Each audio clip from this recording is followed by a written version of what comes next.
very warm welcome to Wednesday Wandering with me, Cate Field. Wandering about stuff, not just wandering off. This is the place to explore creativity, inspiration, and the deeper rhythms of an artistic life. Thank you so much for joining me, and thank you for all your lovely well wishes. I'm still a little bit croaky, but feeling much better. Today, we are looking at a moment of perfect balance, the Spring Equinox. On the 20th of March, the day and night stand in equal measure, a fleeting moment of perfect equilibrium before the days stretch longer and the world leans into spring. That's if you're in the Northern Hemisphere. Of course, it's the other way round if you're in the Southern. The equinox is a beautiful reminder of balance. Not just in nature, but in life and in creativity, I think. Light and dark, growth and rest, joy and sorrow, sickness and health. Creativity is full of these contrasts, and today I'm going to explore how embracing both sides, the highs and the lows, how this enriches your artistic practice. Now, the role of light and dark in art has been explored so many times. Artists have always worked with contrasts. In painting, chiaroscuro, the use of strong contrasts between light and dark, bring depth and drama. So I like to think of Artemisia Gentileschi, the 17th century Baroque painter who I absolutely love and did a whole thing for my master's degree. She used shadow to create powerful and emotionally charged compositions. But light alone isn't enough. It's the tension between the darkness and the illumination that makes her work so striking. And in literature, contrasts can bring meaning. So Emily Dickinson, oh, I love her. Her poetry dances between ideas of hope and despair. And she wrote, "We grow accustomed to the dark when light is put away." Her work reminds us that darkness is not something to fear, but something to navigate and to understand. It is so important to have this understanding, I think. In music, the interplay of soft and loud, silence and sound creates the rhythm and emotional depth. Those pauses between the notes they are just as important as the notes themselves. As kind of moments that could be tension. I love it. It makes things so much more exciting. So what if we embraced this idea in our creative lives? Not resisting the shadows, but recognising that they give our work shape and depth and meaning. I see this as a balance of creative rhythms. Creativity, like the seasons, has its own rhythm.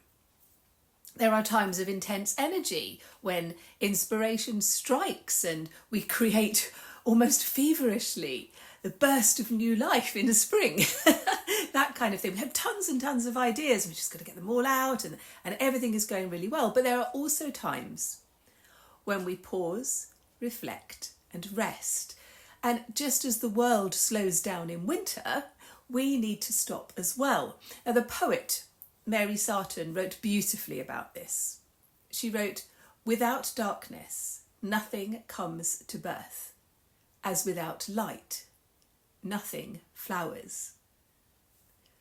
We often think of the creative process as a constant forward motion, producing, finishing, achieving. But that's not how it works. Creativity happens in cycles. The pauses are not wasted time. They are where ideas germinate, where inspiration gathers. And creativity is just like it's like a spiral or a wave. It's just sometimes quite chaotic. We have to navigate those highs and those lows. And many artists and writers experience periods of doubt and slowness and creative darkness. And myself, I have felt moments like this, and they are frustrating, but they are part of the process. So imagine if we trusted these phases rather than fought against them.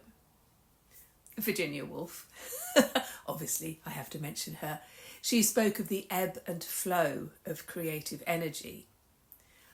She understood that moments of withdrawal were just as valuable as moments of output.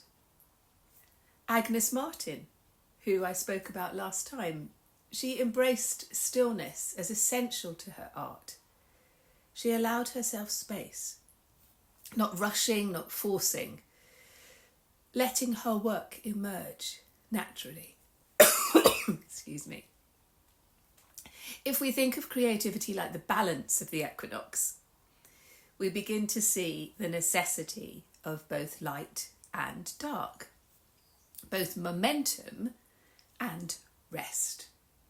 So I have a little creative exercise for you for this equinox. You might like to explore these ideas in your own creative practice. So here we go. Find 2 contrasting materials, light, dark ink, soft, hard texture, warm, cool tones or colours, and create something using both. So perhaps a painting or a doodle, or a poem, a piece of collage, piece of textiles, a piece of crochet or some knitting. Let the contrast guide you and reflect. What does the balance of opposites bring to your work? Or if you are a writer, you might try this. Write 2 short paragraphs, some prose, one exploring energy and momentum, and one exploring stillness and waiting, and see how they feel next to each other. Do they strengthen each other? How does it work? Trust the balance. The equinox reminds us that life is never all light or all dark. It is both. Creativity is both. So, as you move through your own artistic journey, have a think about this. And remember, the pauses are just as valuable as those moments of energy and flow. The shadows bring depth to the light. And the cycles of creativity, those highs and those lows, the energy and the stillness, are natural, necessary, and beautiful. I would love to hear your thoughts and your comments on this. I have created a little companion for you.